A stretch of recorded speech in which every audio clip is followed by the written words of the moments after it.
Bom, e a expectativa é que em 2023 muitas coisas mudem por causa aí da troca de governo. Lembrando que o governo federal, né, ele vai ser substituído. O presidente Jair Bolsonaro ele vai deixar a liderança, né, do Poder Executivo agora em dezembro e vai assumir aí a partir de janeiro de 2023 o ex-presidente que agora se tornou, né, novamente presidente, Jair. Eu sempre falo Jair Inácio Lula da Silva, gente, é Luiz Inácio Lula da Silva. Eu falo tanto dos dois que eu acabo confundindo os nomes, tá?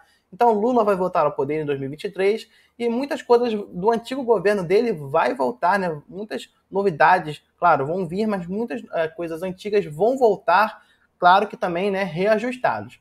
Nesse vídeo eu vou falar sobre o Minha Casa Minha Vida. É muito importante que você entenda por quê. Porque o Casa Verde e Amarela ele vai deixar de existir e o Minha Casa Minha Vida já foi confirmado que vai voltar. E com isso um novo valor vai ser estipulado para que a população, né, de baixa renda, considerada em vulnerabilidade, né, mas que possui uma condição financeira um pouco menor, consiga uma casa própria, realizar esse sonho que muitas pessoas possuem, tá?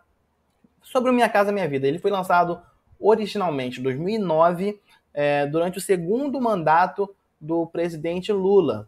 O Minha Casa Minha Vida ele foi uma aposta do governo para garantir aí a habitação do público mais popular, né, que é considerado aí em vulnerabilidade econômica.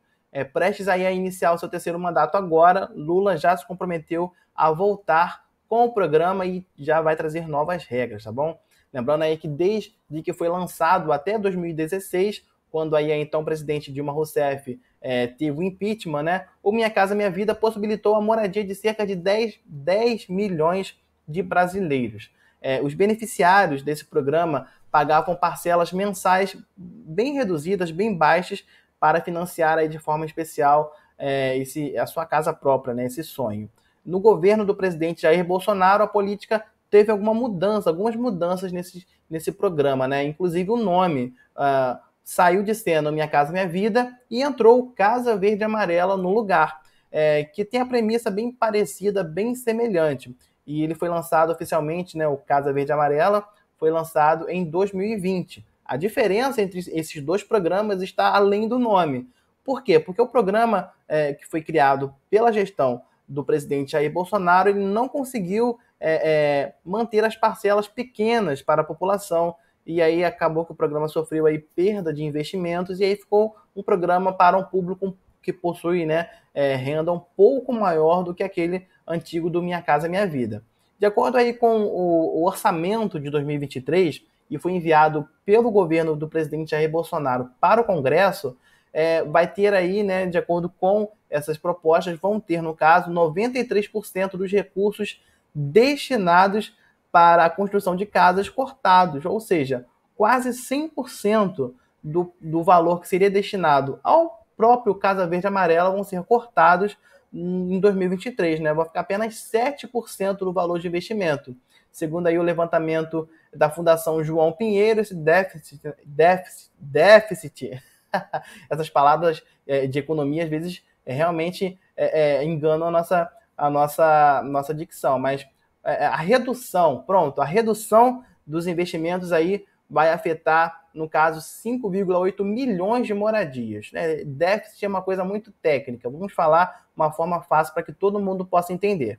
Agora, sobre o Minha Casa Minha Vida, o nome desse programa que ganhou destaque no governo Lula, ele já era conhecido da maioria dos brasileiros. Então, né, uma das formas aí do governo voltar trazer uma certa popularidade que tinha no passado é trazer de volta nomes de alguns programas, como o Bolsa Família e o Minha Casa Minha Vida. Esses dois programas, eu acredito que vão ser os pilares dos primeiros anos de governo do novo, né, da nova gestão do governo Lula.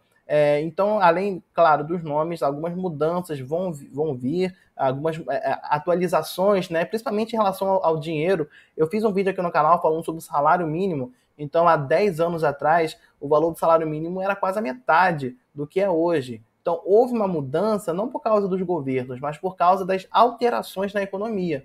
Então, a inflação sobe, o real fica baixo, né? Então a gente tem que sempre aumentar o valor do salário mínimo. Então, né, os valores que eram usados, por exemplo, no Minha Casa Minha Vida alguns anos atrás não fazem nem sentido de serem aplicados hoje em dia. Vai ter, então, reajustes, tá? Inclusive no valor do Bolsa Família. Bom, vamos falar sobre Minha Casa Minha Vida aqui.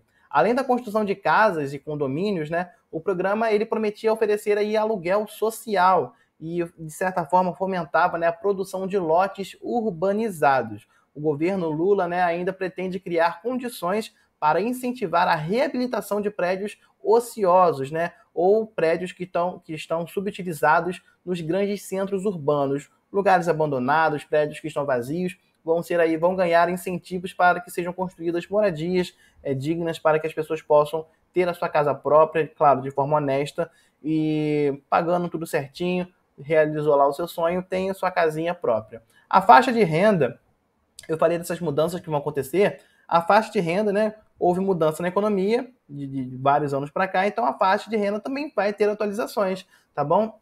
E, bom, mas a diferença é que o público vai voltar a ser o público de baixa renda. Então, o valor dos investimentos vão ser maiores, as taxas vão ser menores, e aí o público mais pobre vai ter acesso aí à sua moradia. Segundo o que foi descrito aí no plano do governo Lula, durante a sua campanha eleitoral, né, ele prometia beneficiar com o programa as famílias que ganham até 2 salários mínimos por mês. Outra expectativa sobre esse programa é que tanto Lula quanto o vice-presidente Geraldo Alckmin, né, eles esperam que haja um impacto positivo na economia através desse programa, porque gera empregos, no caso, né? Então, o programa do governo ele pretende criar, através do Minha Casa Minha Vida, um aquecimento nesse mercado de construção civil, com a retomada aí de projetos, ou seja, mais empregos e oportunidades para profissionais que também trabalham nessa área. Então, os profissionais ganham, o governo ganha porque ganha dinheiro, né, através desses financiamentos, através dos bancos, né, ligados ao governo, e também o morador, né, o cidadão ganha porque está pagando de forma um pouco mais barata uma casa própria. O setor aí da construção calcula que apenas para reativar essas obras que estão paradas, que ficaram paradas aí no passado, o governo aí iria desembolsar cerca de 700 milhões de reais. O valor é cerca de 8 vezes maior do que o orçamento que é destinado à construção de moradias previstas em 2023, na lei aí que foi criada pelo presidente Jair Bolsonaro, a lei de orçamento no caso. Ou seja, o que consta nesse orçamento que foi enviado por Bolsonaro para o Congresso é que a quantia de 82,3 milhões seja alocado para o Casa Verde e Amarela, no caso. O orçamento anual ele é bem menor e, bom, é preciso que haja uma reestruturação de fato nesse programa, caso as futuras gestões, né, pretendam manter ele na ativa. Vou falar rapidamente sobre as regras, mas vale lembrar que as regras vão ser alteradas, nem todas as regras que eu vou falar agora vão valer, tá? Eu estou usando como base aí a regra do Minha Casa Minha Vida, que já deixou de existir há alguns anos. Na época, foram determinadas 3 faixas salariais. Inclusive, o Casa Verde e Amarela usa também faixas, né? Mas, sendo assim, né, no Minha Casa Minha Vida em específico, sendo aí a faixa 1 correspondente a quem é mais pobre, a faixa 3, por exemplo, representa as famílias com um pouco mais poder aquisitivo, e a faixa 2 é aquele público que fica aí entre os mais pobres e quem possui uma condição um pouco maior, uma classe média mesmo. Os brasileiros que na época comprovassem renda de até R$ 1.800 conseguiam quitar o imóvel com parcelas de R$ 80 a R$ 170. Para esse grupo, né, o grupo de faixa 1, na época, o governo federal assumia cerca de 90% dos custos da moradia. Também havia, né, a faixa 1,5, que representava aí as famílias com renda fixa de até R$ 2.600. Lembrando que esses são os valores da época. Esses beneficiários eles podiam pagar a parcela de até R$ 144 e tinham até 30 anos para quitar, no caso, a casa própria. E aí, os brasileiros da faixa 2, né, que é o pessoal que possui um poder aquisitivo um pouco maior, o governo aí permitia o financiamento do imóvel, custando aí aproximadamente R$ 240 mil o valor do imóvel, mas aí a aplicação de uma taxa de juros de 7%. A faixa 3 tinha aí direito à mesma condição de financiamento, mas os juros eles eram um pouco maiores, chegavam aí a 9%. todas essas alterações de juros, de valor de renda fixa mensal, tudo isso vai ser alterado, vai ser adaptado para a nossa realidade, né, da economia atual. Então, a expectativa é que haja um aumento dessas faixas, mas, caso seja necessário, provavelmente, talvez sejam criadas novas faixas para que um público mais carente consiga, né, ter acesso a esse programa, o Minha Casa Minha Vida. Mas o que você acha disso tudo? Você acha que o nome do programa deve mudar? Você acha aí que é necessária essa mudança de nome ou apenas a mudança nas regras é o suficiente? Bota aqui nos comentários, eu quero saber a sua opinião, ela é muito importante pra gente. Eu espero que você tenha gostado do vídeo de hoje, um grande abraço e até o próximo vídeo.